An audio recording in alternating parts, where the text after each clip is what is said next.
मैं सब सर्वेश वर्धन और आज की क्लास में हमने काइनेमेटिक्स पर बेस्ड क्वेश्चन लिया है जो आपको मेन स्क्रीन पे दिख रहा होगा। इस क्वेश्चन को हम लोग दो अलग अलग मेथड से सॉल्व करेंगे। एक रिलेटिव वेलोसिटी का कंसेप्ट यूज़ करेंगे और दूसरा हम लोग ग्राउंड फ्रेम से ऑब्जर्व करेंगे। दोनों मेथड इंटरेस्टिंग होता है, बात करने का तरीका डिफरेंट होता है। दोनों मेथड आप समझेंगे तो बहुत कुछ सीखने को मिलेगा। साथ ही साथ दोनों मेथड से हम सॉल्व करेंगे और आप बताइए कमेंट बॉक्स में कि कौन सा मेथड आपको ज़्यादा इजी लगा।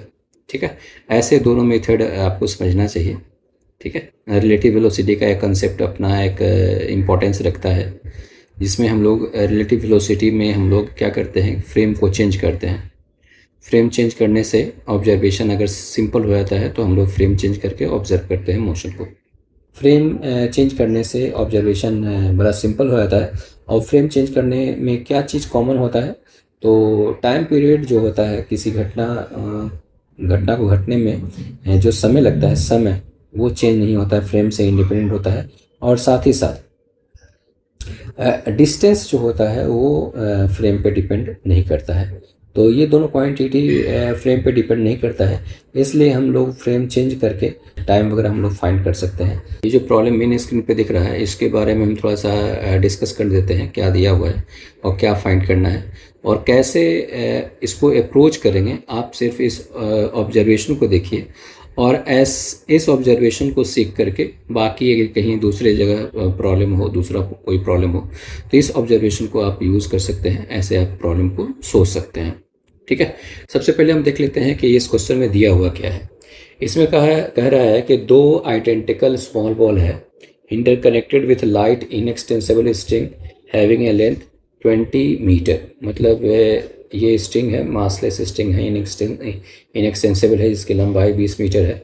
दो बॉल आइडेंटिकल है जो कनेक्टेड है और ये दोनों बॉल प्लस स्ट्रिंग जो सिस्टम है ये हॉरिजॉन्टल स्मूथ सरफेस पे रखा हुआ है।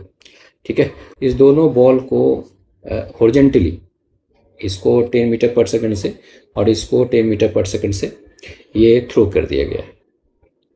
ठीक है, मतलब ए बी जो स्ट्रिंग है, इस बॉल को ए बी के डायरेक्शन में थ्रो किया गया है और इस बॉल को ए बी के परपेंडिकुलर डायरेक्शन में सेम स्पीड से थ्रो किया गया है।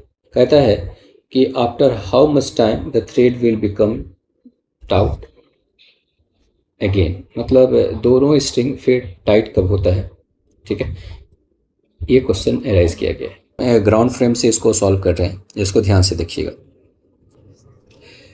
क्लियर, अभी हमने बताया कि ये जो ए है ये हमारा राइट साइड में मूव कर रहा है और ये बी की वेलोसिटी जो है वो ए बी के लाइन ज्वाइन जो कर रहे हैं ए बी के डायरेक्शन के परपेंडिकुलर है। क्लियर है कि हमने ये देखा कि ए जो है ए की वजह से दोनों के बीच का डिस्टेंस है हमारा ये घट रहा है। इसका मतलब रस्सी लूज़ होगा। रस्सी जब लूज़ होगा तो क्लियर है कि इस पे कोई हॉरिजॉन्टल फोर्स नहीं एक्ट करेगा। ठीक है, तो क्लियर है कि ये स्ट्रेट लाइन में 10 मीटर से मूव करेगा और ठीक उसी तरह से इस स्ट्रेट लाइन में ये ए जो है वो 10 मीटर पर सेकंड से मूव करते रहेगा। तो ये हमने फिगर बनाया है कि ये जो ए है वो इस तरफ 10 मीटर पर सेकंड से मूव कर रहा है और बी जो है वो 10 मीटर पर सेकंड से इस ओर मूव कर रहा है। ठीक है, तो मान लेते हैं कि टी समय t=0 पे हमारा ये फोटो है, ए यहाँ पे है, बी यहाँ है और टी टाइम पे मान लेते हैं ये vt डिस्टेंस ट्रेवल किया है, यहाँ से ये vt डिस्टेंस ट्रेवल किया और ए जो है वो यहाँ पहुँच चुका है। ठीक है, और बी जो है vt डिस्टेंस ट्रेवल करने के बाद वो बी यहाँ पे पहुँच चुका है और मान लेते हैं कि ये टाइम टी पे दोनों का जो स्ट्रिंग है वो फिर दोबारा ये टाइट हुआ है। ठीक है, और इसकी लंबाई मतलब 20 मीटर है। क्लियर है, तो क्लियर है तो हम ये लिख सकते हैं कि ये टोटल हमारा कितना दिया हुआ है 20 मीटर और ये हमारा वीटी लेंथ है।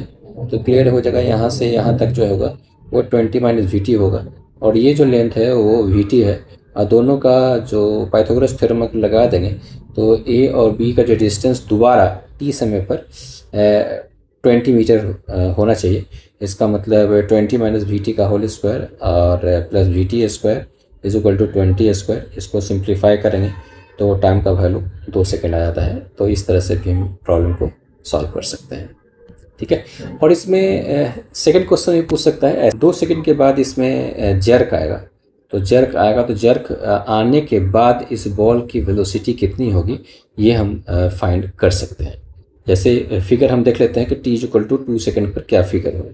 तो t इक्वल टू 2 सेकंड अगर हम पुट करते हैं तो ये 10 मीटर पर सेकंड से मूव कर रहा है, 2 सेकंड के बाद 20 मीटर पर सेकंड होगा। इसका मतलब यहाँ से 20 मीटर पे पहुँचेगा। तो क्लियर है कि जो 2 सेकंड के बाद ए की जो स्थिति होगी वो यहाँ पे होगी, और बी जो है हमारा ये 20 मीटर दूर यहाँ पे होगा, और इसकी वेलोसिटी होगा जर्क के जस्ट पहले हमने बताया फिगर बनाया है कि ये जो है 10 मीटर पर सेकंड होगा और इसकी वेलोसिटी है 10 मीटर पर सेकंड होगा। लेकिन यही मोमेंट है t इक्वल टू 2 सेकंड पर कि जहाँ रस्सी जो है दोबारा जर्क अनुभव करेगा, और ये रस्सी जो है इस बॉल पे टेंशन जेटी इम्पल्स इस पे रहेगा और जेटी इम्पल्स इस पे रहेगा, और दोनों की वेलोसिटी चेंज हो चुका रहेगा। अब जैसा देखना ये है कि ये जो जेटी इम्पल्स है, ये जेटी इम्पल्स का इस कंपोनेंट पे कोई असर नहीं पड़ेगा क्योंकि ये 90 डिग्री पे है, ठीक है। और क्लियर है कि ये जेटी जो है इसकी वेलोसिटी और इसकी वेलोसिटी इस लाइन की तरफ, ये जो ए बी लाइन है स्ट्रिंग का जो लेंथ है इसके तरफ वेलोसिटी चेंज करेगा। जस्ट बिफोर जर्क हमारा ये है, जस्ट बिफोर जर्क हमने ये फोटो बनाया है। क्लियर है कि दोनों की वेलोसिटी लेंथ की तरफ जो होनी चाहिए वो सेम ही होना चाहिए, ठीक है। ठीक है, क्यों? क्योंकि जो जितना टाइम इंटरवल जो टी है, डी टी है, वो बहुत कम है, और उतने देर में इसको शेप जो है चेंज नहीं होना है। तो शेप चेंज नहीं होना है इसका मतलब ये तभी होगा जब दोनों की वेलोसिटी ये लेंथ की तरफ सेम होगी। तो हमने v वेलोसिटी मान लिया है जस्ट आफ्टर जर्क, और ये कंपोनेंट हमारा अनचेंज्ड होगा परपेंडिकुलर कंपोनेंट, तो ये 10 मीटर पर सेकंड है। और तो जर्क के बाद इस ए की जो वेलोसिटी होगी वो भी हमारा 10 मीटर पर सेकंड ये होगा। इस लेंथ के तरफ वाला जो कंपोनेंट अगर निकालना चाहते हैं तो क्लियर है, अगर हम दोनों को अगर हम सिस्टम मान लें तो टेंशन हमारा इंटरनल हो जाएगा, और चूँकि इस सिस्टम पे कोई एक्सटर्नल फोर्स इस लेंथ के तरफ, लेंथ ऑफ स्ट्रिंग के तरफ हमारा नहीं है, तो हम मोमेंटम कंजर्वेशन कर सकते हैं जर्क के जस्ट पहले और जर्क के जस्ट बाद में, ठीक है। Apply momentum conservation just before and after jerk along the length of the string. अगर हमको यहाँ निकालना होगा तो इसका अगर हम मोमेंटम अगर लिखें तो क्लियर है इसका मास m है, वेलोसिटी 0 है, इसका मास m है, वेलोसिटी 10 मीटर पर सेकेंड है। तो टोटल मोमेंटम होगा m into 10 plus m into 0 is equal to, इसका हो जाएगा mv और इसका हो जाएगा mv, तो ये हो जाएगा 2mv।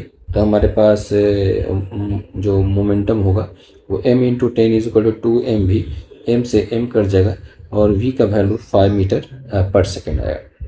तो इस तरह से जर्क के बाद इस दोनों बॉल की वेलोसिटी कितनी होगी, ठीक है। तो इस तरह से हमारा सॉल्यूशन कंप्लीट हुआ, और हमने दोनों मेथड से इस प्रॉब्लम को सॉल्व किया है। आप दोनों मेथड समझने की कोशिश कीजिएगा, दोनों का अपना अपना इम्पोर्टेंस है, ठीक है। इस तरह से हमारा सॉल्यूशन कंप्लीट हुआ। हम और भी वीडियो सॉल्यूशन आपके सामने लाएंगे, ठीक है। इसमें अच्छी बातें आप अच्छी तरह से समझ पाएंगे, और डिफरेंट प्रॉब्लम में उस कंसेप्ट का यूज़ कर पाएंगे, ठीक है। इस वीडियो को अपने दोस्तों के बीच में आप अधिक से अधिक शेयर करें, और चैनल को सब्सक्राइब करें ताकि हमारी सारी वीडियोस आप तक आसानी से पहुंच पाए और आप एक भी कंसेप्ट मिस ना कर पाएँ। तब तक के लिए थैंक यू।